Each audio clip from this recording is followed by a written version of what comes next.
పవర్లో ఉన్నప్పుడు ఎంత కేర్ఫుల్గా ఉంటే అంత మంచిది. అధికారం ఉంది కదా అని రెచ్చిపోయి అడ్డగోలుగా వ్యవహరిస్తే అంతే సంగతులు.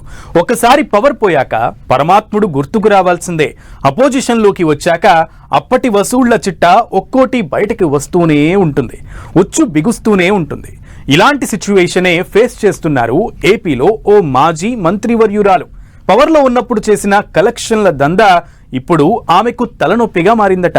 కరప్షన్స్ ఫైల్స్ పై విజిలెన్స్ రిపోర్టుతో కంటి మీద కునుకు ఉండటం లేదట. ఇంతకీ ఎవరా మహిళా నేత? ఆమెకు వచ్చిన ఇబ్బందులేంటి?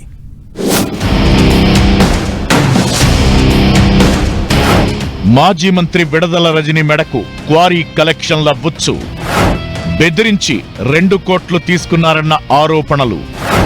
విడదల రజని వసూళ్ల దందాపై విజిలెన్స్ రిపోర్ట్.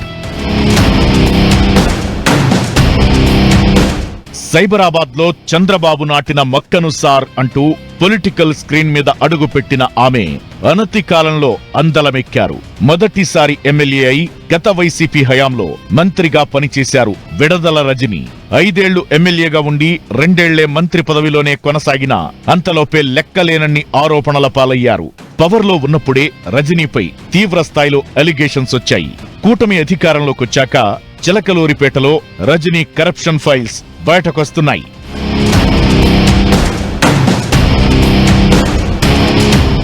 చిలకలూరిపేటలో ఓ క్వారీ యజమానిని బెదిరించి మాజీ మంత్రి రజని 2 కోట్లు తీసుకున్నారని విజిలెన్స్ రిపోర్ట్ తేల్చింది.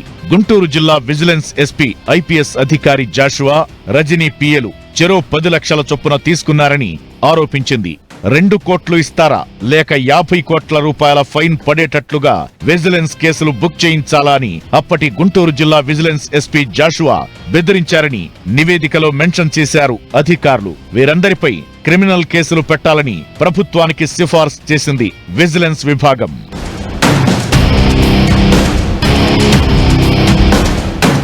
పల్నాడు జిల్లా ఎడ్లపాడులోని ఓ స్టోన్ క్రషర్ యజమానులను బెదిరించి మాజీ మంత్రి విడదల రజని ఐపీఎస్ అధికారి పల్లె జాషువా 2.2 కోట్లు అక్రమంగా వసూలు చేసినట్లు చెబుతోంది విజిలెన్స్ అండ్ ఎన్ఫోర్స్మెంట్ డిపార్ట్మెంట్.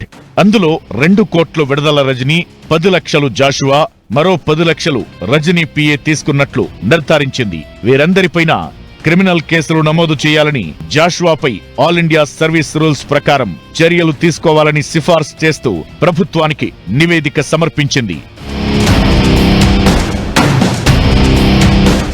ఈ వసూళ్లే కాదు, చిలకలూరిపేటలో జగనన్న కాలనీలకు సేకరించిన భూములకు చెందిన రైతుల నుంచి 1,16,00,000 రూపాయల కమిషన్ తీసుకున్నారని విడదల రజనీపై ఆరోపణలు ఉన్నాయి.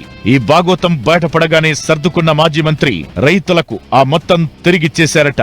దీంతో పోలీసు కేసు నుంచి తప్పించుకున్నారు రజని. ఎన్నికల ముందు చిలకలూరిపేట టికెట్ ఇప్పిస్తానని అప్పటి వైసీపీ ఇన్ఛార్జ్ మల్లుల రాజేష్ నాయుడు నుంచి దాదాపు 6 కోట్లు తీసుకున్నారని ఆయన ఆరోపించారు.